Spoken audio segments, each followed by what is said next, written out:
नमस्कार दोस्तों, स्वागत है आपका यूट्यूब चैनल एबी टेक में। आज है 9 मार्च 2022 और जान लेते हैं आज की महत्वपूर्ण खबरें।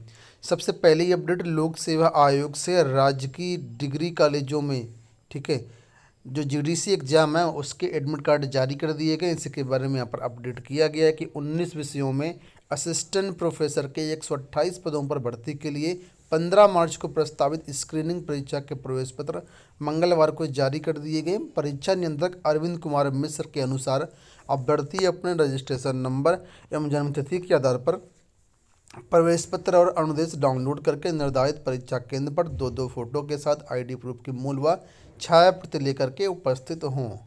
तो जो भी अभ्यर्थी हैं वो अपने एडमिट कार्ड डाउनलोड कर सकते हैं। इसके साथ ही 13 मार्च को जीआईसी लेक्चरर की परीक्षा हो रही है, उसके भी एडमिट कार्ड अवेलेबल हैं। आप लोग ये दोनों एडमिट कार्ड governmentjobcenter.com की वेबसाइट से भी डाउनलोड कर सकती हैं।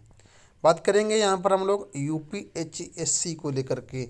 असिस्टेंट प्रोफेसर विज्ञापन संख्या 50 के तहत 2003 पदों पर विज्ञापन जारी किया गया था, तो उसमें भी हिंदी विषय के जो इंटरव्यू हैं आज से प्रारंभ हो रहे हैं। यहाँ पर देखिए लिखा है कि उत्तर प्रदेश उच्चतर शिक्षा सेवा आयोग ने 47 में से लगभग आधे विषयों के साक्षात्कार रोल नंबर के अनुसार जारी कर दिया है। हिंदी के 162 पदों के लिए 652 अभ्यर्थियों को बुलाया गया है। तो जो भी यूपीएचएससी के अभ्यर्थी हैं, ठीक है, तो वो अपना एडमिट कार्ड डाउनलोड कर सकते हैं। कई विषयों के जारी कर दिए गए हैं और इंटरव्यू आज 9 मार्च से प्रारंभ हो रहे हैं। अगली अपडेट है यहाँ पर देखिए, यूपी ट्रिपल एस सी से लेकर 40,000 पदों पर अगले माह से शुरू होंगी भर्तियाँ।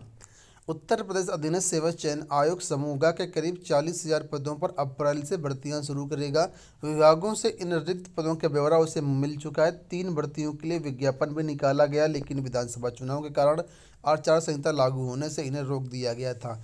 आयोग मौजूदा समय में विभागों से आए हुए रिक्तियों का मिलान कर रहा है। अब यहाँ पर देखिए लिखा है सम्मिलित होंगी भर्तियाँ। अधीनस्थ सेवा चयन आयोग यानी यूपी ट्रिपल एस सी जो है समान योग्यता वाली जो भी भर्तियां होंगी और जो समकक्ष भर्तियां होंगी, स्नातक व तकनीकी दक्षता वाले पदों की भर्तियां एक साथ करेगा।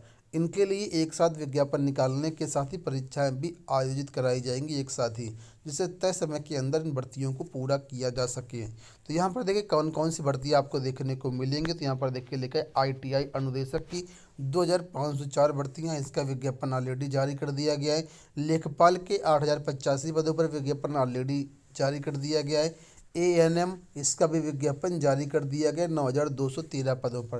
तो ये विज्ञापन जारी हो गए, इनकी मुख्य परीक्षा अब जारी होनी है, मुख्य परीक्षा मतलब होनी है, कट ऑफ वगैरह अब जारी किया जाएगा। अब ये जो नीचे की 3 भर्ती बाकी भर्तियाँ, ये इनका विज्ञापन अभी आना है। गन्ना पर्यवेक्षक के 2,500 पद हैं, कनिष्ठ सहायक के 2,000 पद हैं, प्रयोगशाला सहायक के 1,200 पद हैं, EO व JE के 1,200 पद हैं, 2,200 पद हैं, रोडवेज में 1,500 पद हैं, सिंचाई विभाग में 800 पद हैं। तो ये विज्ञापन आपको धीरे धीरे करके अप्रैल से मिलने शुरू हो जाएंगे।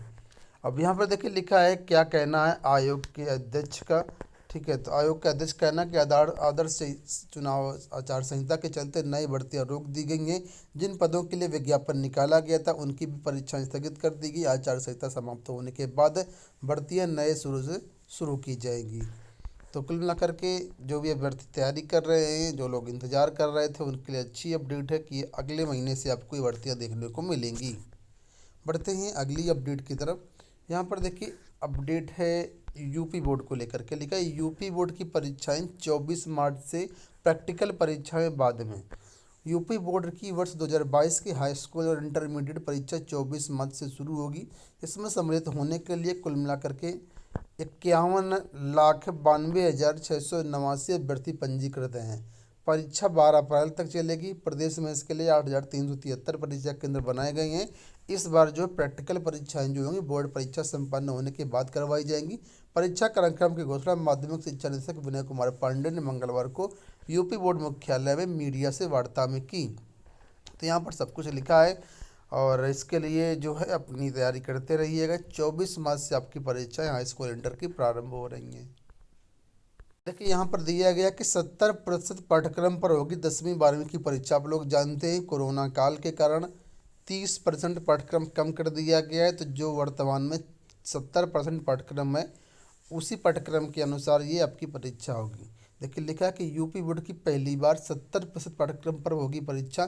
कोरोना काल में पढ़ाई प्रभावित होने के कारण यूपी बोर्ड ने 20 जुलाई 2020 को कक्षा 9 से 12 तक के पाठ्यक्रम में 30% की कटौती करते हुए 70% कोर्स ही पढ़ाया था।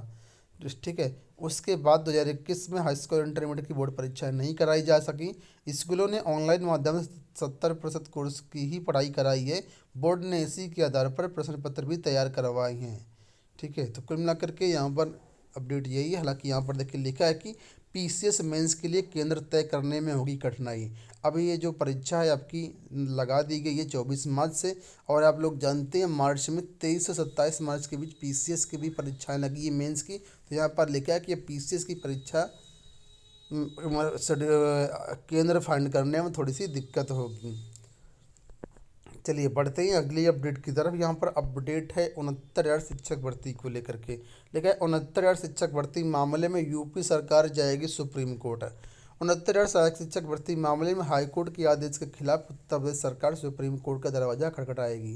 ये जानकारी उपेंद्र कुमार दयाल की अवमानना याचिका पर सुनवाई के दौरान राज्य सरकार के अधिवक्ता ने कोर्ट को दी। इस पर मामले की सुनवाई कर रही न्यायमूर्ति रोहित रंजन अग्रवाल की खंडपीठ ने सुनवाई के लिए 8 अप्रैल 2022 की तिथि निर्धारित कर दी है। आप लोग जानते होंगे कि 69,000 शिक्षक भर्ती में उत्तर कुंजी का मामला था, जिसको लेकर के इलाहाबाद हाई कोर्ट ने कहा था कि 1 नंबर छात्रों का बढ़ाया जाए। ठीक है, एक सवाल गलत था।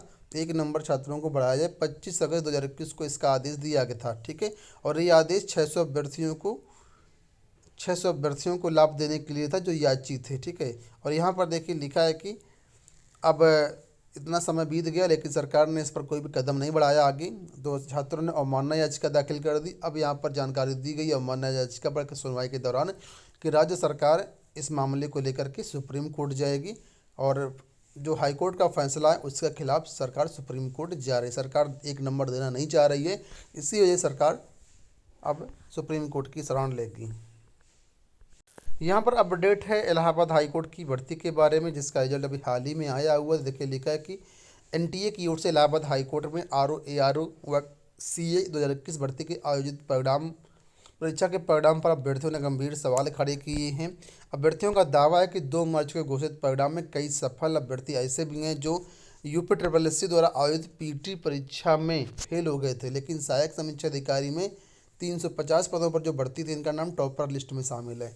अभ्यर्थियों का कहना है कि परीक्षा में कई अनियमितताएं केंद्रों पर पाई गई। वाराणसी के एक केंद्र पर एक अभ्यर्थी के स्थान पर दूसरा अभ्यर्थी परीक्षा देते हुए मिला और वीडियो वायरल हुआ तो केंद्र की परीक्षा निरस्त की गई। इसी के साथ ही कुछ उदाहरण भी यहाँ पर देखिए लिखे हैं कि पीटी में फेल, आरओ की परीक्षा में टॉपर। केस 1 की बात की गई, केस 2 दो उदाहरण यहाँ पर दिए गए हैं कि पीटी में कुछ अभ्यर्थी फेल थे जो कि बहुत आसान परीक्षा थी, लेकिन हाई कोर्ट की आरओ एआरओ जो परीक्षा होती है इसके मुकाबले काफ़ी टफ परीक्षा होती है।